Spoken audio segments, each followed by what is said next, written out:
election, and she's nowhere to be seen. She's on the side of a 105.9 FM and streaming worldwide on the WMAL app. O'Connor and Company. It is 7:36 as we're rolling right along on a busy Thursday morning. Thank you for letting O'Connor and Company be a part of your morning routine. We appreciate it. We really do. We never take it for granted.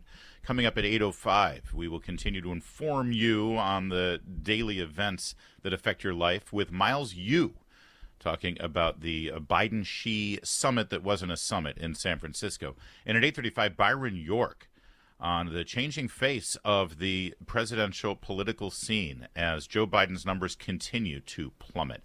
All that coming up. It's Larry O'Connor alongside Mercedes Schlapp. Mercedes. Hi, Larry. We've got Vincent Vargas here, which I'm pretty sure was the name of John Travolta's character in Pulp Was Fiction. it? And maybe Vincent Vega. It was close. I think they're either two way. Very different characters. Vincent, I hope so. Vincent Vargas is a former Border Patrol agent, author of the new book Borderline, Defending the Home Front. Mr. Vargas, thanks for joining us. Thank you for having me.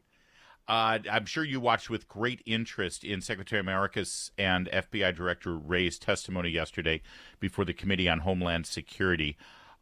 Based on your tenure at the border and now seeing what's happened over the last 3 years under President Biden, what is your assessment of the current state of our national security when it comes to protecting this border?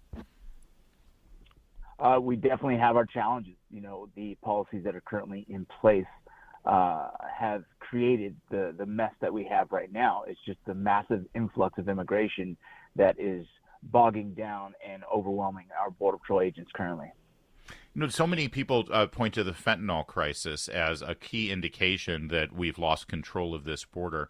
And I recognize people's concerns about it, the fact that any child is in danger of being poisoned by fentanyl.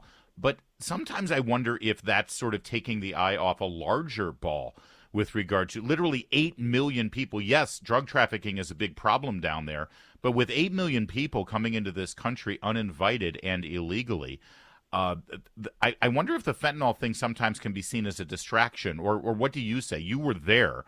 What do you think is the real concern here that people who are trying to push for a change in this policy should be focusing on?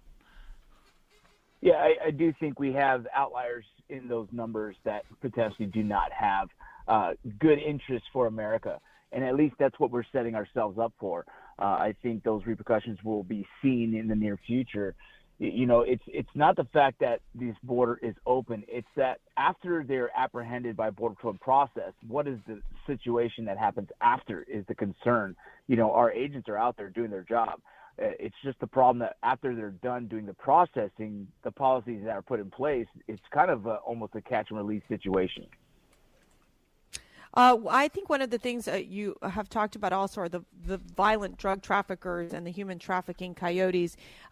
We've seen this time and time again where you see this case. I think Senator Ted Cruz was down by the border. There was a man with a young child, and you know the border agents were convinced that the child did not belong to that man, and so we know these children, which is the average age of 11, where they are sex trafficked in this country, which is just a complete disgrace. It's satanic. It's outrageous.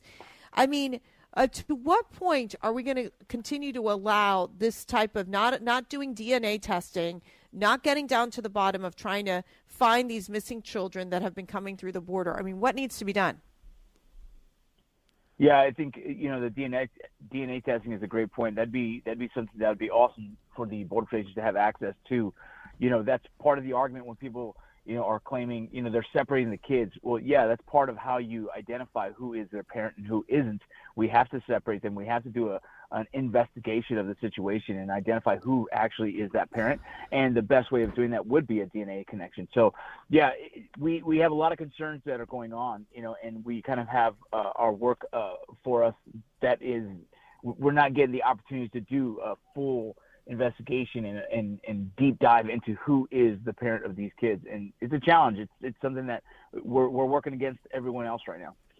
Well, and what could Congress do, or what could a new president do for that matter, that could immediately turn this around? Because it seems like this has turned around in the negative almost immediately. We kind of had border security leading up to the change of presidents. I could be wrong. You tell me if you see it differently. But it seemed like the border was relatively under control, certainly compared to what we have now. And then immediately it shifted. Can it be shifted back immediately? Yeah, the system we have currently right now is almost incentivizing illegal immigration. As someone comes across and gets processed, then they kind of get released back into the United States for a notice to appear, to see an immigration judge at a later date. And it's been proven that only about 3% currently are even coming back.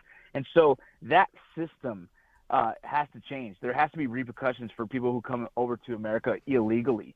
And we understand there is a situation that is seeking asylum, but that seeking asylum is a different process. We have to have bigger detention centers. We have to have humanitarian centers that are holding these individuals and not just releasing them into America so that they can go and circumvent our system.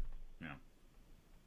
So how do you find that balance between, obviously, the compassionate side where there's these vulnerable families, there's these children. I know your grandmother came to the United States also, but illegally. And so how do you find that balance between that and like making sure we can have the right laws in place? Because what we're seeing now is just pure chaos on the border. I mean, we've seen over 100 terrorist suspects come through the border. I mean, this is putting our national security at risk. Yeah, I think, that's the big concern since 9/11 is we have to have a good security posture to protect ourselves from these outliers who want to do harm to our nation. This has not changed. This has been since 9/11 and after, even during my time working, there's terrorist organizations attempting to come across our borders, and it's still happening today.